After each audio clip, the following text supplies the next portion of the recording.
Julia Gillard ticked off another item on her to-do list today, sealing a deal with the states to overhaul public hospital funding. The Prime Minister says there's little difference between her deal and the reforms proposed by Kevin Rudd, but the reality is some of the key promises are gone. Here's political editor Chris Ullman. If you want to stay alive in politics, it helps if you stick to this simple dictum: under-promise and over-deliver. The buck will stop with me. In health reform, as with so many things, Kevin Rudd turned that maxim on its head. And a system which ends the blame game between the two levels of government. It's time to get on with it. In Labor's first term, he promised a radical health overhaul by the middle of 2009. The single biggest reform to our system since the introduction of Medicare. And if the states wouldn't agree to allowing the federal government to seize control of health, he threatened a referendum. From mandate to take Commonwealth responsibility for full funding for public hospitals into the future. In the lead-up to a meeting with the states in April last year, Kevin Rudd launched a hospital photo-op blitzkrieg. The centrepiece of his plan was that the Commonwealth would lift its contribution to hospital costs from 40% to 60%, and that funding would go direct to local hospital networks, effectively bypassing the states. That is funded nationally and run locally. After a two-day meeting with premiers, victory was declared. Well, today we've reached an historic agreement to deliver better health and better hospitals for the working families of Australia. But from the outset, at least one premier wasn't in the tent. Well, not wishing to rain on the parade, but Western Australia will not be signed. The sticking point was that in order to reach its 60% funding target, the Commonwealth wanted to claw back 30% of the state's goods and services tax revenue. I am not about to compromise the integrity or the importance of the GST to my state of Western Australia. In October, a new Prime Minister was still touting 60% funding. Now, this is going to be the first time that a level of government, the Commonwealth Government, will take majority funding responsibility for public hospitals and full responsibility for the funding of primary care.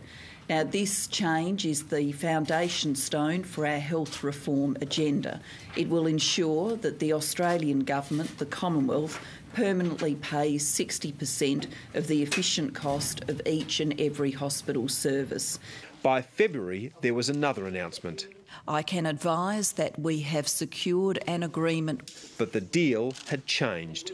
The Commonwealth will step up to a fair share of growth, 50% of every new dollar coming from the Commonwealth. And today, the deal was announced again. Well, this is signed, this is done, and it's agreed to by all states and territories. We've never been in a position to say that to you before. The Prime Minister insists there's no significant change from the days of Kevin Rudd, and that the amount of money on offer is the same, about an extra $20 billion by 2020. When I talk to patients in hospitals, they don't talk about financing transactions. They say, my mum's on a waiting list for a new hip. How long do you reckon she'll have to wait?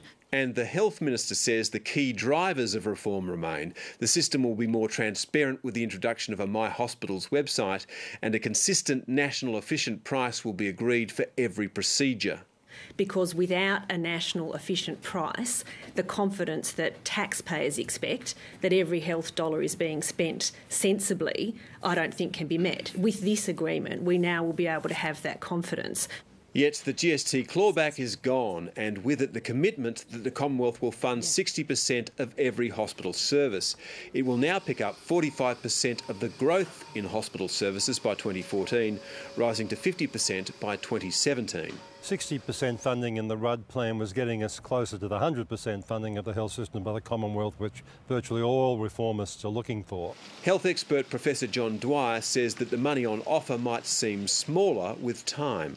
Well, it remains to be seen, but most of the health economists that have looked at the figures suggest that when the dust is settled here, the Commonwealth will be paying somewhere between 42, 43, certainly no more than 44% of the total bill for hospital services. And the guarantee to treat 95% of people on elective surgery waiting lists within clinically recommended times has become a target to treat 100%. Treating all people waiting for elective surgery within clinically recommended times is a brave target, and I think it can probably only be achieved if non-government hospitals play an expanded role. And despite the advent of local hospital networks, the states remain as the system managers. Julia Gillard has capitulated to the demands of the states. The so-called great negotiator once again has given everything away and received nothing in return. The Australian Medical Association is broadly positive. If our patients can get into hospitals, if they can get cared for, they can get their elective surgery, they can get into and out of emergency departments, we'll know that health reform has been delivered. Other experts say this is just a step along the road to reform. We really still have a reform package that's all about hospital financing, not about changing the system to meet the contemporary needs of Australia. What we really need is a program whereby we can integrate in a patient-focused way care across the spectrum, from hospital to community to GP's office. We need a structure that makes that happen, and that we don't have. That is the reform that is needed. But a deal's a deal. The government's making progress. It might be imperfect, but it is progress.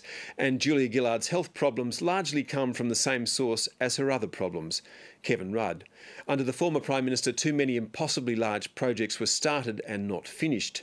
Too many absurdly large statements were made that now have to be unmade. Julia Gillard's playing the long game, slowly diffusing bombs and judging that with time and with care, her fortunes will change. Well, that's the plan. Anyway. Political editor Chris Yeoman.